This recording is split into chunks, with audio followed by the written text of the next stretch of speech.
संवाद आदायगी के बेताज बादशाह कुलभूषण पंडित उर्फ राजकुमार। राजकुमार का जन्म 8 अक्टूबर 1926 को एक ब्राह्मण परिवार में बलूचिस्तान प्रांत में हुआ था, जो कि वर्तमान समय में पाकिस्तान का हिस्सा है। और जैसा कि आपको पता है कि राजकुमार का असली नाम कुलभूषण पंडित था। उस जमाने में उन्होंने स्नातक की पढ़ाई की थी। पढ़ाई करने के बाद वो मुंबई के महिम थाने में सब इंस्पेक्टर के रूप में काम करने लगे। राजकुमार साहब मुंबई के जिस थाने में कार्य करते थे, वहां अक्सर फिल्म उद्योग से जुड़े लोगों का आना जाना लगा रहता था। एक बार उसी पुलिस स्टेशन में उस जमाने के जाने माने डायरेक्टर बलदेव दुबे जी का किसी काम से आना हुआ।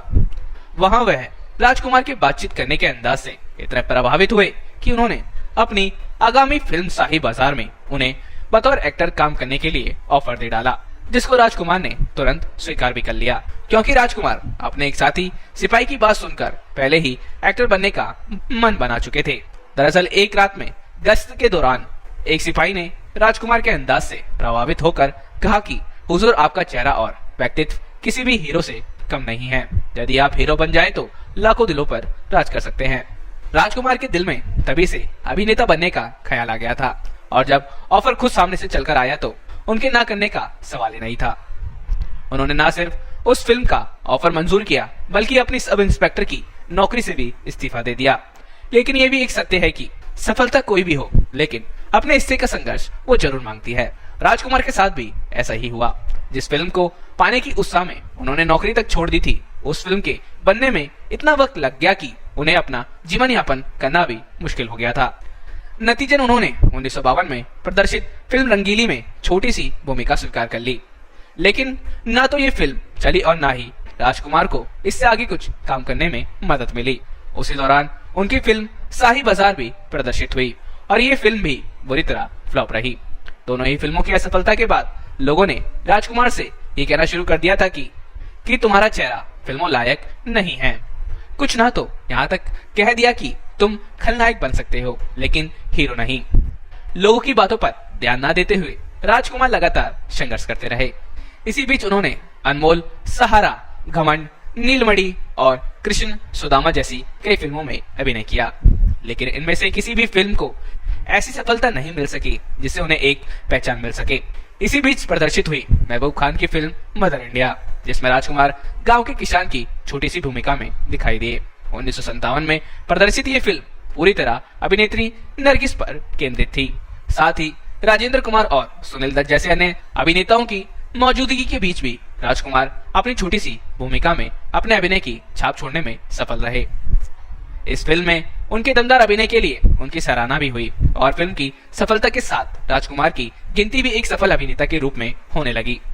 पैगाम, दिल अपना, घराना, दिल एक मंदिर, दूज का चांद, मर्यादा जैसी कई सफल फिल्मों में राजकुमार ने अपने अभिनय का जलवा दिखाया। वर्ष 1962 में प्रदर्शित फिल्म काजल और विहार चोपड़ा की फिल्म वक्त में अपने शानदार अभिनय और संवाद अदायगी से राजकुमार एक अलग अभिनेता के रूप में अपनी जगह बनाने में सफल रहे। फिल्म वक्त में उनके द्वारा बोले गए संवाद आज भी उतने ही लोकप्रिय हैं जितने की फिल्म के प्रदर्शन के दौरान हुए थे। राजकुमार ने खुद को कभी भी किसी खास इमेज में नहीं बांधा। वक्त फिल्म के बाद उन्होंने ढेरों अलग अलग किरदार चुने। नीलकमल, मेरे हुजूर, हीर रांझा, पाकीजा, कर्मयोगी जैसी फिल्मों में एक दूसरे से जुदा किरदारों को अभिनीत कर दर्शकों का दिल जीतने में कामयाब रहे।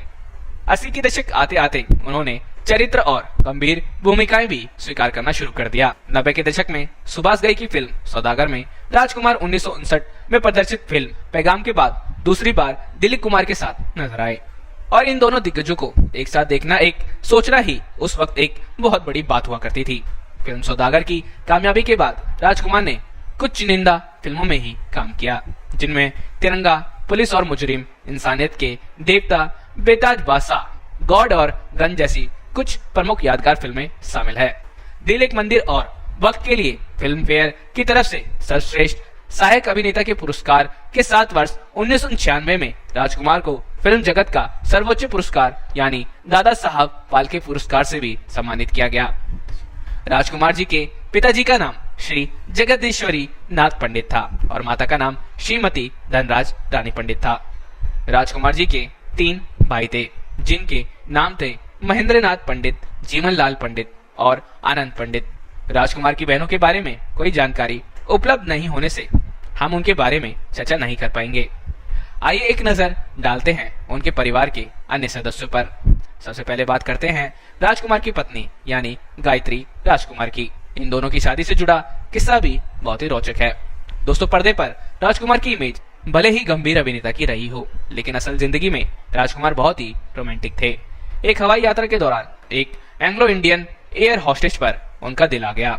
उस एयर होस्टेस का नाम था जेनिफर। राजकुमार ने उनसे शादी का प्रस्ताव रखा, जिसे जेनिफर ने स्वीकार भी कर लिया। शादी के बाद जेनिफर गायत्री राजकुमार बन गई। राजकुमार और गायत्री की 3 संतानें हुई, पुरु राजकुमार, वास्तविकता पंडित और पाडिनी राजकुमार। बात करते हैं राजकुमार के बेटे बेटियों के बारे में। राजकुमार साहब के बड़े बेटे पुरु राजकुमार, जो कि पिता की तरह ही एक्टर बनने के लिए संघर्ष करते हैं। हालांकि पुरु अपने पिता की तरह प्रसिद्धि तो नहीं पा सके, लेकिन उनकी शुरुआत बहुत अच्छी हुई थी। इन्होंने अपने कैरियर की शुरुआत 1996 में आई फिल्म बाल ब्रह्मचारी से की थी। फिल्म तो औसत ही रही, लेकिन कई लोगों ने इनके काम को पसंद नहीं किया। ये एक एक्सीडेंट के मामले में पूर्व का नाम आने से काफी दिनों तक ये उस केस में उलझे रहे, जिससे इनके कैरियर पर बहुत बुरा असर पड़ा। और बाद में उन्होंने खतरों के खिलाड़ी, हमारा दिल आपके पास है, मिशन कश्मीर और वीर जैसी फिल्मों में काम किया, लेकिन इन फिल्मों से उन्हें कुछ खास फायदा नहीं मिल सका। वो अभी भी कुछ चुनिंदा फिल्मों में काम कर रहे हैं और अपनी पहचान बनाने में लगे हुए हैं। राजकुमार के छोटे बेटे का नाम है पाडिनी पंडित। अपने पिता और बड़े भाई के नक्शे कदम पर चलते हुए फिल्मी दुनिया में ही अपना कैरियर बनाना चाहते थे ये। उन्होंने एक कंपनी भी खोली है, जिसके अंतर्गत संगीत और फिल्म का निर्माण कार्य किया जाता है। उनकी कंपनी का नाम है। वो अपने पहले गाने कहूँ मैं ये कहूँ ना की संगीत रिलीज के साथ एक निर्माता और निर्देशक बन गए हैं। पाडिनी ने गाने को लेकर बात करते हुए बताया, वो हमेशा डायरेक्शन या प्रोडक्शन में जाना चाहते थे। अभिनय के बारे में उन्होंने सोचा भी नहीं था, लेकिन अच्छे और सार्थक संगीत से प्रेरित होकर एक संगीत वीडियो के साथ अपनी फिल्म यात्रा शुरू करना उन्हें काफी अलग लगा।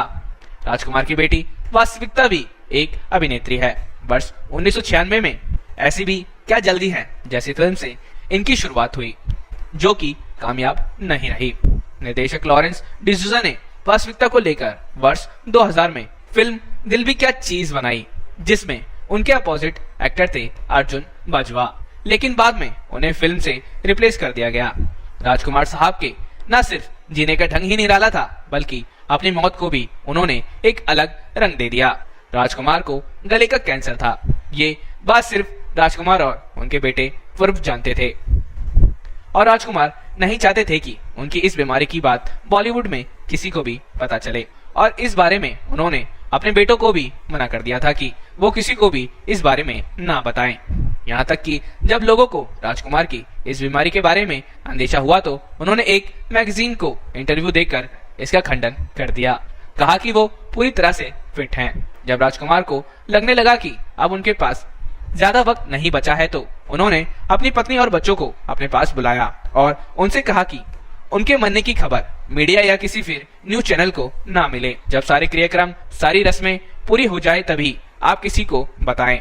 राजकुमार के निधन की सूचना सिर्फ उनके करीबी दोस्त, निर्माता निर्देशक चेतन आनंद को ही दी गई थी, सिर्फ इसीलिए कि राजकुमार की यह आखिरी इच्छा थी कि उनकी मौत के बारे में मीडिया वालों को पता ना चले। मीडिया वालों को भी उनकी मौत के बारे में तब पता चला जब राजकुमार पंचतत्व में विलीन हो चुके थे। और दोस्तों, राजकुमार से जुड़े कुछ दिलचस्प किस्सों के बारे में भी बात करते हैं। राजकुमार बेहद मुफ्त आदमी थे। जो दिल में आता था उसे शब्दों का बाण बनाकर सामने वाले पर दाग देते थे। ये बात तो सोचते भी नहीं थे कि सामने वाले को इसका बुरा लगेगा या नहीं। पेश है कुछ ऐसे किस्से जो बॉलीवुड में बहुत मशहूर हैं। ये कितने सही हैं या कितने गलत हैं, ये तो हम नहीं बता सकते, लेकिन इन्हें खूब चटकारे लेकर सुनाया गया है।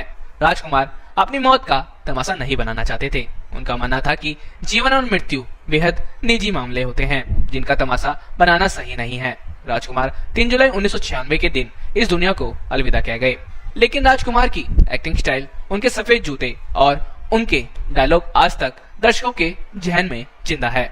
तो दोस्तों, आज की इस जानकारी में बस यहीं तक। अगर आपके भी राजकुमार फेवरेट हीरो रहे हैं, तो हमारे इस वीडियो को लाइक और हमारे इस चैनल को सब्सक्राइब और फॉलो जरूर करिएगा, और बस बेल आइकन को दबाना मत भूलिएगा।